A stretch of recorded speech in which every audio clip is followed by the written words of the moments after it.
Hello and welcome to the salon.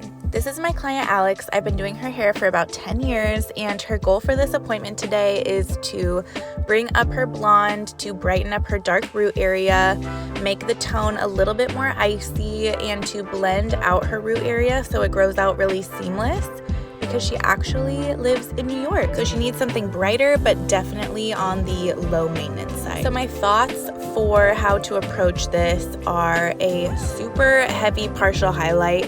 If I ever have a client like this where their root is super dark and the contrast between their natural hair and the blonde is just so intense, I always take slices for the entire highlight. I know it's controversial, but if you take fine enough slices, it won't look stripy at all and it will just fill out that root area with the most blonde possible. Because her base is naturally so dark and I want to get the max amount of lift, I am going in with a 25 volume throughout the entire head, and then on the hairline pieces I go in with 10 volume to avoid any breakage. You can see that I am picking out the lowlights that are going throughout her mids and ends to lighten in addition to her dark base. This helps just lighten the hair as a whole, and it's super tedious, but it helps avoid more breakage and damage, and overall it just makes the hair feel so much brighter in the end. So the majority of my partial highlight is extremely traditional as far as like placement.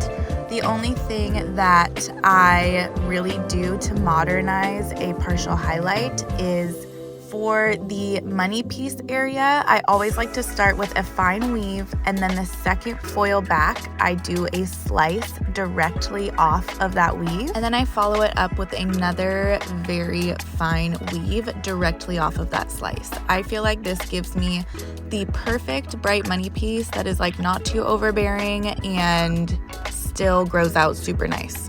You can see here that I definitely pack the foils in around her face. I want it super, super bright around the ears and in the front top section of her hair, and then throughout the sides and the back, you can see that I have them spaced out a little bit more to allow more depth to peek through and have it be more natural throughout the back. This is what she looked like when we were done with all of her foils. Truly a work of art. So now we are going through and doing her root tap. I formulated an 8N Redken Shades EQ, and we were keeping the root tap just an inch from the scalp, and then after 7 minutes we went through and wet brushed it down a little bit to make it even more gradient and blendy.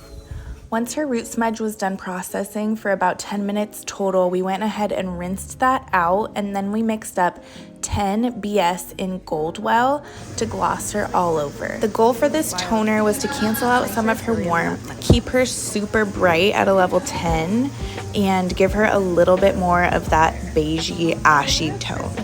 We let this gloss sit on for about 10 minutes, and then once she was all shampooed and conditioned, it was time for her trim. I took about 2 inches off of her length. We trimmed up her layers. I took some weight out of the layering, and we brought her curtain bangs back up to right around her nose. I typically like to cut the length of my client's hair wet and then blow them out and do all the detail work and texturizing when their hair is dry.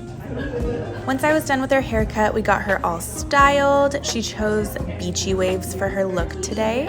I use a Babyliss 1 1/4 inch curling iron, and it is my absolute favorite. I love the way that the waves come out with this size. And here is the finished look. I am obsessed with how this turned out, and it will last her another 6 months. Thank you so much for watching. I hope you learned something today. See you soon.